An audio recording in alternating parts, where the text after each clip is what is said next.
ಆತ್ಮೀಯರೇ ನಮಸ್ಕಾರ. ಬೆಂಗಳೂರಿನಿಂದ ಪೂರ್ವ ಭಾರತದ ಸಂಪರ್ಕಕ್ಕೆ ಕೋಲಾರ ಚಿಕ್ಕಬಳ್ಳಾಪುರ ಜಿಲ್ಲೆಗಳೇ ಹೆಬ್ಬಾಗಿಲುಗಳಾಗಲಿವೆ. ಪ್ರಸ್ತುತ ಚಿಕ್ಕಬಳ್ಳಾಪುರ ಜಿಲ್ಲೆಯ ಗೌರಿಬಿದನೂರು ಉತ್ತರ ಭಾರತದ ಸಂಪರ್ಕಕ್ಕೆ ಪ್ರಮುಖ ಜಂಕ್ಷನ್ ಆಗಿದೆ, ದೆಹಲಿ ಮುಂತಾದ ನಗರಗಳಿಗೆ. ಅದೇ ರೀತಿ ಕೋಲಾರ ಜಿಲ್ಲೆಯ ಬಂಗಾರಪೇಟೆ, ಚೆನ್ನೈ ಮುಂತಾದ ದಕ್ಷಿಣ ಭಾರತದ ನಗರಗಳಿಗೆ ಪ್ರಮುಖ ಕೊಂಡಿಯಾಗಿದೆ. ಇನ್ನು ಬೆಂಗಳೂರಿನಿಂದ ಪೂರ್ವಕ್ಕಿರುವ ಆಂಧ್ರ, ಒರಿಸ್ಸಾ, ಪಶ್ಚಿಮ ಬಂಗಾಳ, ಈಶಾನ್ಯ ಭಾರತ ರಾಜ್ಯಗಳು ಹೇಗೆ ಕೋಲಾರ ಚಿಕ್ಕಬಳ್ಳಾಪುರ ಜಿಲ್ಲೆಗಳು ಕೊಂಡಿಯಾಗಲಿದೆ ಅನ್ನೋದನ್ನು ನೋಡೋಣ.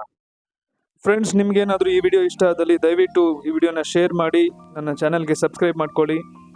ನಮ್ಮ ಈ ಮಾಹಿತಿಯನ್ನು ಹೆಚ್ಚು ಜನರಿಗೆ ತಲುಪಿಸಿ, ಅವರಲ್ಲಿ ಅವೇರ್ನೆಸ್ ಬಂದು ಅವರು ನಮ್ಮ ಜನನಾಯಕರಲ್ಲಿ ಪ್ರಶ್ನೆ ಮಾಡುವಂಥದ್ರೆ ಮಾತ್ರ ನಮಗೆ ಈ ಯೋಜನೆಗಳು ಇಂಪ್ಲಿಮೆಂಟ್ ಆಗ್ತವೆ. Thank you.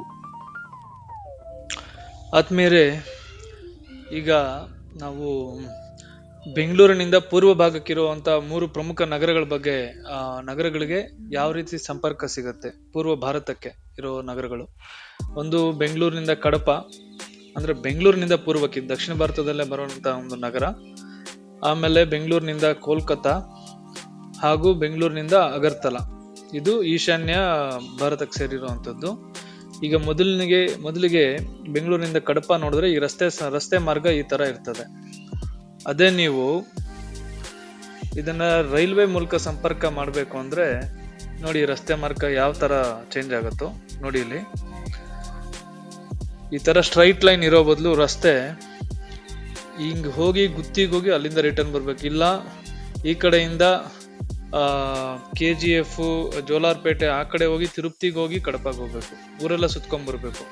ನಾರ್ಮಲ್ ಆಗಿ ಒಂದು 5 ಗಂಟೆ ಆಗುವಂತ ಜರ್ನಿಗೆ 9ರಿಂದ 7:30 ಗಂಟೆಯಿಂದ 9 ಗಂಟೆ ಆಗುತ್ತೆ. ಇದು ನಮ್ಮ ರೈಲ್ವೆ ರೂಟ್ ಇರುವಂತದ್ದು. ನೋಡಿ ನೀವು ಮಧ್ಯದಲ್ಲಿ ಏನ್ ಮಿಸ್ ಆಗ್ತಿದೆ ಅಂತ. ಅದೇ ರೀತಿ ಕೋಲ್ಕತ್ತಾಗ ಹೋಗೋ ರೂಟ್ ನೋಡಿ. ಇಲ್ಲಿ ಕೋಲ್ಕತ್ತಾಗೆ ನಾವು ರಸ್ತೆ ಸಂಪರ್ಕ ನೋಡಿದ್ರೆ ಕೋಲಾರ ಮೇಲೆ ಇದೇ ತರ ಹೈವೇ ಏನಿದೆ, ಚಿತ್ತೂರು, ನೆಲ್ಲೂರು ಆ ತರ ಇದೆ.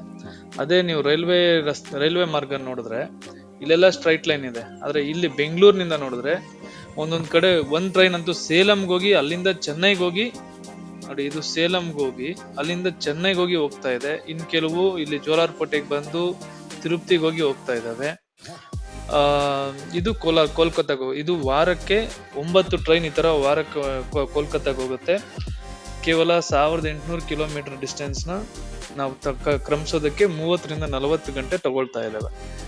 ಅದೇ ತರ ಇನ್ನು ಅಗರ್ತಲಾ ನೋಡಿದ್ರೆ ಈಶಾನ್ಯ ಭಾರತ, ಇದು ಸುಮಾರು 3500 ಕಿಲೋಮೀಟರ್ ಹತ್ರ 3200 ಕಿಲೋಮೀಟರ್ ಹತ್ರ ಡಿಸ್ಟೆನ್ಸ್ ಇದೆ. ಇದನ್ನ ತಲುಪಬೇಕಂದ್ರೆ ಇದು ಕೂಡ ಚೆನ್ನೈ ಮೂಲಕನೇ ಹೋಗ್ತವೆ, ಇಲ್ಲ ಈ ಹೈದರಾಬಾದ್ ರೂಟ್ ಅಲ್ಲಿ ಆಲ್ಮೋಸ್ಟ್ ಗುತ್ತಿ ಮೇಲೆ ಈ ತರ ಹೋಗ್ತವೆ. ಇದಕ್ಕೆ ಆಲ್ಮೋಸ್ಟ್ ಒಂದು 60 ಅವರ್ಸ್ ಟೈಮ್, ಅಂದ್ರೆ 60 ಗಂಟೆ ಟೈಮ್ ತಗೊಳುತ್ತೆ ಟ್ರೈನಲ್ಲಿ ಹೋಗೋದಕ್ಕೆ. ಸೊ ಇಲ್ಲಿ ಪ್ರಮುಖವಾಗಿ ನಾವು ಮಿಸ್ ಆಗ್ತಾ ಇರೋದೇನು, ಯಾಕೆ ಈ ತರ ರೈಲ್ವೆ ಲೈನ್ ಈ ತರ ಸುತ್ತಾಕೊಂಡು ಹೋಗ್ಬೇಕು, ಏನು ಮಿಸ್ ಆಗ್ತಾ ಇದೀವಿ ಅಂತಂದ್ರೆ, ಈಗ ನೋಡಿ ಕಡಪಾಗ ಹೋಗ್ಬೇಕಂದ್ರೆ ಬೆಂಗಳೂರಿಂದ ಹೇಗೆ ಹೋಗ್ಬೇಕು, ಬಸ್ ರೂಟ್ ನೀವು ಕಂಪೇರ್ ಮಾಡಕ್ ಹೋದ್ರೆ ಕಡಪಾಗೆ ಈ ಕಡೆ ಚಿಂತಾಮಣಿ ಈ ಕಡೆಯಿಂದ ಹೋಗ್ಬೇಕು, ಇಲ್ಲ ಆ ತರ ಇದೆ. ಟ್ರೈನ್ ರೂಟ್ ಯಾಕಿಲ್ಲ, ಪ್ರಪೋಸಲ್ಸ್ ಇದೆ, ಅಪ್ರೂವ್ ಆಗಿದಾವೆ, ಆಗಿಲ್ಲ. ಅದ್ರ ಬಗ್ಗೆ ಇವತ್ತು ವಿವರವಾಗಿ ನಾವು ಚರ್ಚೆ ಮಾಡೋಣ. ಸೊ ಆತ್ಮೀಯರೇ, ನಾವೀಗ ಈ ಬೆಂಗಳೂರು ಕೋಲ್ಕತ್ತಾ ರೂಟ್ ನೋಡೋಂಗಿದ್ರೆ, ಬೆಂಗಳೂರಿಗೆ ಕೋಲ್ಕತ್ತಾಗ ಹೋಗೋ ಮಾರ್ಗದಲ್ಲಿ ಅತ್ಯಂತ ಹತ್ತಿರ ಇರೋ ಒಂದು ರೈಲ್ವೆ ಸ್ಟೇಷನ್ ನೋಡಿದ್ರೆ, ಇಲ್ಲಿ ನಾನು ಹೈಲೈಟ್ ಮಾಡಿ ಇಟ್ಟಿದ್ದೀನಿ, ಯಾಕೆಂದ್ರೆ ಸ್ಟ್ರೈಟ್ ಲೈನ್ ಲೆಕ್ಕದಲ್ಲಿ ನಾನು ಇದನ್ನ ತಗೋತಾ ಇರೋದು. ಇಲ್ಲಿ ಪಾಕಾಲ ಅಂತ ಒಂದು ಸ್ಟೇಷನ್ ಬರ್ತದೆ ಆಂಧ್ರದಲ್ಲಿ.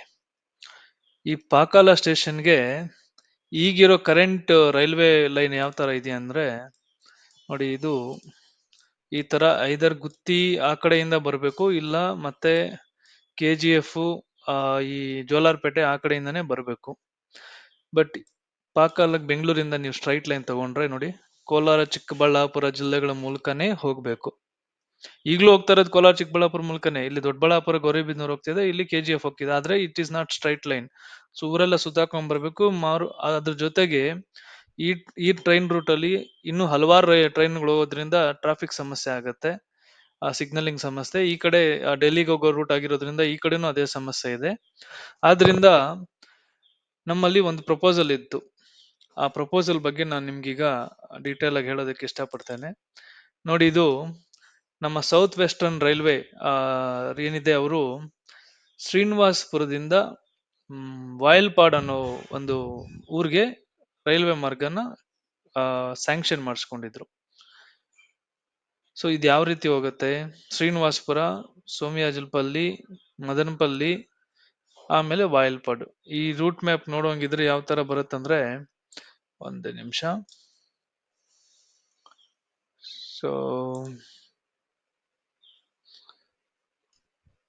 ಇದು ನೋಡಿ, ಈಗ ಕರೆಂಟ್ ಎಕ್ಸಿಸ್ಟಿಂಗ್ ಟ್ರೈನ್ ಲಿಂಕ್ ಹೆಂಗಿದೆ ಶ್ರೀನಿವಾಸಪುರಕ್ಕೆ, ಫ್ರಮ್ ಬೆಂಗಳೂರಿಂದ ಚಿಕ್ಕಬಳ್ಳಾಪುರ, ಚಿಂತಾಮಣಿ, ಆಮೇಲೆ ಶ್ರೀನಿವಾಸಪುರ.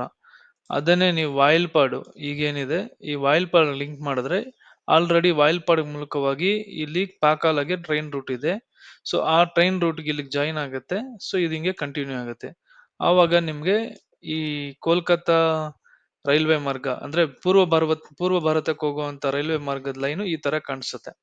ಎಕ್ಸಾಕ್ಟ್ ಸ್ಟ್ರೈಟ್ ಲೈನ್ ಅಲ್ದಿದ್ರು ಕೂಡ ಮೊದ್ಲಿರೋ ತರ ಈ ತರ ಸೊಟ್ಟಿಗೆ ಊರೆಲ್ಲ ಸುತ್ತಾಕೊಂಡು ಹೋಗುವಷ್ಟು ನೋಡಿ ಈ ಮಾರ್ಗ ಹೋಗಿ ನಿಮಗೆ ಈ ಮಾರ್ಗ ಸಿಗತ್ತೆ.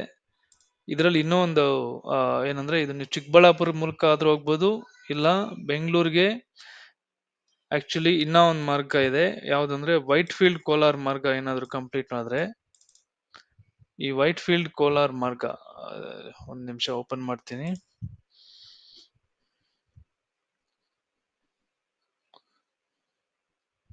ಸೊ ಬೆಂಗಳೂರಿಂದ ಕೃಷ್ಣರಾಜಪುರಂ ಮೂಲಕ ಈಗಿರೋದು ಬಂಗಾರಪೇಟೆ, ಕೋಲಾರ ಆ ತರ ಇದೆ. ಅದ್ರ ಬದಲು ಹೊಸಕೋಟೆ, ಸಿದ್ದಾಪುರ, ನರಸಾಪುರ, ಕೋಲಾರ ಈ ಮೂಲಕ ಹೋದ್ರೆ ಈ ತರ ಇರುತ್ತೆ. ಆಲ್ಮೋಸ್ಟ್ ಸಿಮಿಲರ್ ಇರುತ್ತೆ ನಿಮ್ಗೆ. ಇದರ ಚಿಕ್ಕಬಳ್ಳಾಪುರ ಮೂಲಕ ಆದ್ರೂ ಹೋಗ್ಲಿ ಅಥವಾ ಕೋಲಾರ ಮೂಲಕ ಆದ್ರೂ ಹೋಗ್ಲಿ. ಬಟ್ ಇವೆರಡೂ ರೈಲ್ವೆ ಮಾರ್ಗಗಳೇನಿದಾವೆ, ಶ್ರೀನಿವಾಸಪುರ, ಮದನಪಲ್ಲಿ ಹಾಗೂ Whitefield to Kolar railway ಮಾರ್ಗ, ಇವೆರಡು ಕಂಪ್ಲೀಟ್ ಆದ್ರೆ ಪೂರ್ವ ಭಾರತಕ್ಕೆ ಹಾಗೂ ಫಾರ್ ಎಕ್ಸಾಂಪಲ್ ಕಡಪಾಗೆ ನಾನು ಆಗ್ಲೇ ತೋರಿಸಿದ್ದೆ, ಕಡಪಾಗೆ ಹೋಗೋದಕ್ಕೆ ಯಾವ ತರ ಟ್ರೈನ್ ರೂಟ್ ಇತ್ತು ಅಂತ. ಸೊ ಕಡಪ ಎಲ್ಲಿದೆ? ಇಲ್ಲಿದೆ. ಈ ಟ್ರೈನ್ ರೂಟ್ ಆಗ್ಬಿಟ್ರೆ ವಾಯಲ್ಪಾಡಿಂದ ಸ್ಟ್ರೈಟ್ ಲೈನ್ ರಾಯಚೋಟಿ ಆ ತರ. ಸೊ ಇಷ್ಟೆಲ್ಲ ಅನುಕೂಲಗಳಿರೋದನ್ನ ರೈಲ್ವೆ ಮಂಡಳಿ, ರಾಜ್ಯ ಸರ್ಕಾರ, ಕೇಂದ್ರ ಸರ್ಕಾರ ಇವರೆಲ್ಲರೂ ಬಹಳಷ್ಟು ಇಂಥ ಪ್ರಾಜೆಕ್ಟ್ಗಳಿಗೆ ಒತ್ತು ಕೊಡ್ಬೇಕಾಗತ್ತೆ. ಯಾಕೆಂದ್ರೆ ನೀವು ಬೆಂಗಳೂರು ಚೆನ್ನೈ ಮಾರ್ಗದಲ್ಲಿ ಕೋಲ್ಕತ್ತಾ ಟ್ರೈನ್ಗಳು ಓಡ್ಸಕ್ ಹೋದ್ರೆ ಏನಾಗತ್ತೆ, ಇಲ್ಲೇ ಹಲವಾರು ಟ್ರೈನ್ಗಳು ಓಡಾಡ್ತದೆ, ಅಲ್ಲಲ್ಲೇ ನಿಲ್ಸ್ಕೊಂಡು ಲೇಟ್ ಆಗ್ತಾ ಹೋಗ್ತದೆ. ಸೊ ಇಂಥ ಒಂದು ಡೆಡಿಕೇಟೆಡ್ ಟ್ರೈನ್ ಮಾರ್ಗ ಇದ್ರೆ ಬಹಳಷ್ಟು ಜನಕ್ಕೆ ಅನುಕೂಲ ಆಗ್ತದೆ.